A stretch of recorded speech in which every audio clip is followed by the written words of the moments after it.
I think it's the best kept secret in the city of Omaha. If it wasn't for the Italian colony, this probably would have never happened. We took part in it every year, and waited desperately for the festival to come. The Santa Lucia was truly representative of the Italian community. It brought friends together, it brought families together.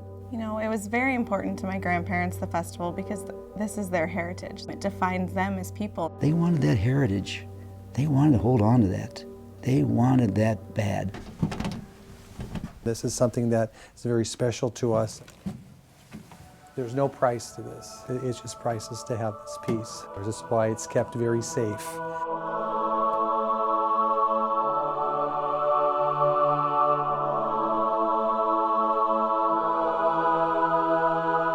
That was a calling from God for her to want to be Santa Lucia.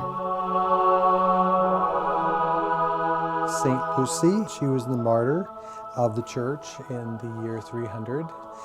And she was a Sicilian saint. Their spiritual connection with Santa Lucia was just absolutely incredible. There were people that would literally just not take their eyes off of the saint. Having St. Lucy coming out of the church every year is by far the most emotional part of the festival each year. Just when I hear Santa Lucia being sung, when I hear the band playing as St. Lucy is coming out, there's no feeling other than I can just say it just gives me goosebumps.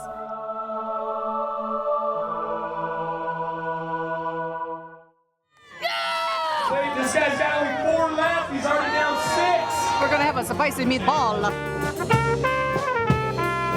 Well, it's authentic. It's part of our culture and what our grandparents made, you know, when we were young kids, and we're just happy to share the culture with the city of Omaha. Our original was Italian sausage and peppers, and we have the ravioli, the muscatoli, we have the Italian beers, we have just a variety of things that people love to come down here to eat. It's whoever can eat them the fastest, all right? So when you start eating them, put them in your mouth, start chewing, start swallowing. We want to see nothing in your mouth left over. Fastest with 2 gets the win, all right? My earliest memories of the Santa Lucia Festival was staying at my grandmother's house. My girlfriend and I used to take the streetcar down and come down to the carnival and everything. We'd wait 3 or 4 days before the Vesta was to begin, looking for the trucks coming down the street to bringing in the rides, and as soon as we saw that first truck, that's when the celebration began for us kids.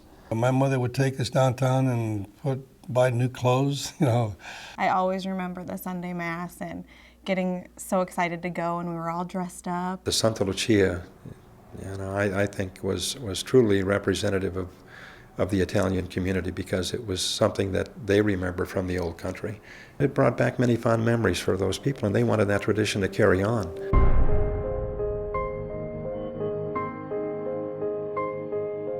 The festival originated down on 6th Street. That was the best. It was like an open town. Everybody knew everybody. We've had several different locations, but there's nothing like the original, which will never be again. There was 1 or 2 people who contacted a city councilman, and from there the city councilman passed it on to 2 or 3 other city councilmen, requesting that Festa no longer be there. But that certainly didn't represent the feelings of the majority of the people in the neighborhood.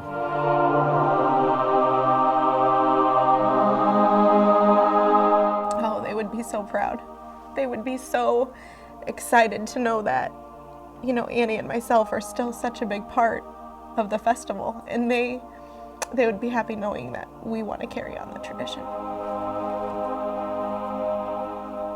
You know, I want to better the festival, and I want the younger generation to know what it is and what we're doing, and keep it going, you know, for themselves too.